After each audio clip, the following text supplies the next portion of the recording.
Allow me to illuminate the situation. Hi, it's your big sis Tessie here. I'm about to head down onto Hoxus to test a few weapon and mod combos against Praetorians for today's Scout Learns Praetorians. However, I didn't notice that I've skipped right over the Wardy boy, the Warden. The Warden's not too complicated, you know.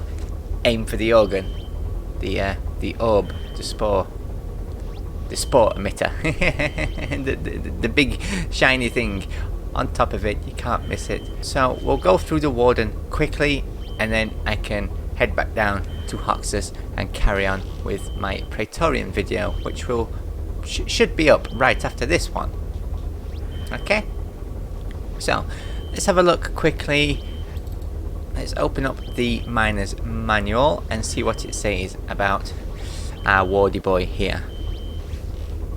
It's a recent discovery, and it releases a steady mixture of performance enhancing pheromones and telepathic conditioning to any Glyphid in range, tremendously upping their physical resistances. Basically, it buffs Glyphids.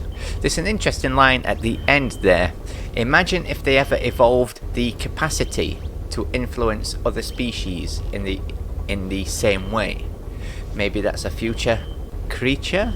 Can you imagine a Warden that buffs Trijaws and Menacers and Spitballers? Oh my god. A bulk detonator buffer. It buffs the detonator's explosion. Attack. None. The Warden itself has no attack. Despite it having teeth, it won't bite you.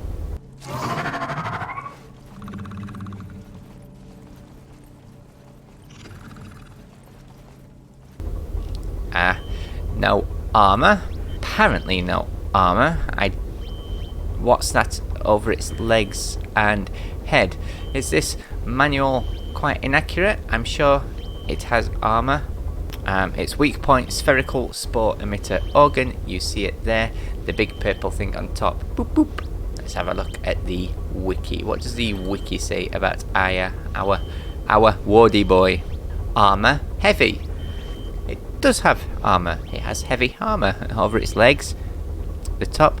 So the Miner's Manual is incorrect. The Wardy boy does have armor. Its spherical spore emitter, its organ at the top, takes 300% damage. It's a ×3 weak spot, so that's where you definitely want to aim. But its mouth is still a ×2 weak spot, 200% damage. It's about the same size as the organ, but it's much smaller of a mouth than, say, a Praetorian or a guard or a slasher. Its mouth is much smaller, and I don't see why you would aim for the mouth on this one, rather than its organ. When left alone, if a Warden is alone, it will call grunts to come protect it. That's its defense. As I've said, it actually has no attack of its own. Although the Warden can buff other Glyphids, it cannot buff itself. Now, whether a Warden can buff another Warden, that's another question entirely. I don't believe they can. I've seen 2 Wardens in vicinity and they were not buffing each other.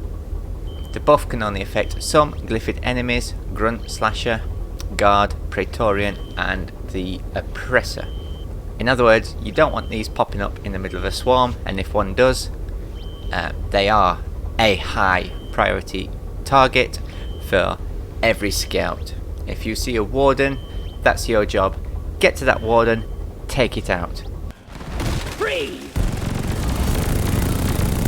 It's overheated. Ha! Who's gonna protect you now, we crawlies? Come and get some!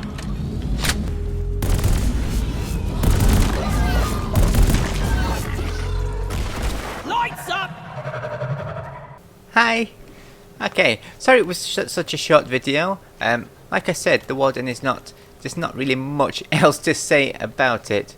And it's not really any point going down and testing different weapons on something like the Warden. All you need to know is it's a high priority target. All the scouts out there watching this, if you see a Warden, take it out. Throw a cryo grenade or aim for its organ. And it's simple as that. Okay? I'm going to have a yummy Leaf Lovers special. Nom nom nom nom nom nom.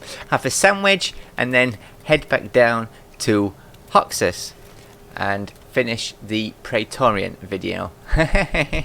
Alright, I'll see you soon. Bye bye! Bye bye! See ya, suckers. Zippity!